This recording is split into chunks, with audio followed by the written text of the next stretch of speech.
আমরা পৌঁছে গেছি পাপড়খেতিতে। এটা অবস্থিত হচ্ছে কালিম্পং ডিস্ট্রিক্টে। আর এটা একটা হোমস্টে, অ্যাকচুয়ালি এটা একটা হোমস্টে দেখতে পাচ্ছ, ওগুলো হচ্ছে হোমস্টে।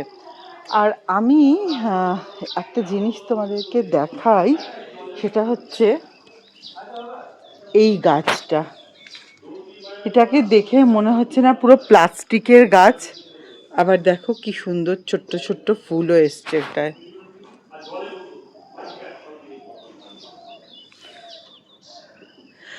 অপূর্ব সুন্দর লাগছে।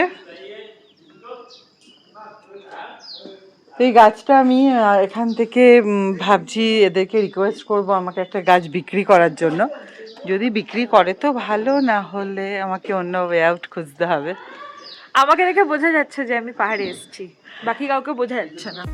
আমরা যেহেতু এখানেই আজকে লাঞ্চ করব, সেই জন্য আগে লাঞ্চের অর্ডারটা দিয়ে দিলাম।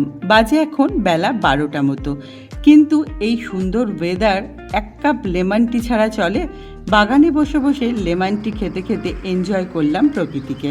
তারপরে রাইমা, আমি আর পাপাই এই রিসর্টের সামনেতেই একটু হাঁটাহাঁটি করছিলাম। সঙ্গে বানালাম একটু রিলস, আর এই রাইমা আর পাপাইয়ের দুষ্টুমিটা শুধু দেখো। তারপরে চারিপাশের পরিবেশটাকে সুন্দর করে উপভোগ করলাম। পাপড়খেতিতে আছি, এখানে লাঞ্চ করব। অসাধারণ চারপাশটা দেখতেই পাচ্ছ।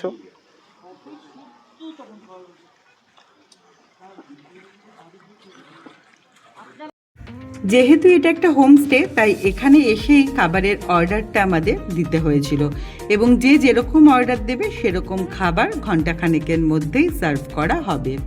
আমরা এখানে অর্ডার করেছিলাম ভাত, ডাল, ক্রিস্পি আলু ভাজা আর চিকেন।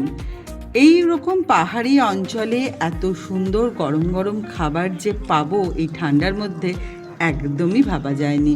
ভীষণ ভালো ছিল আজকের লাঞ্চটা।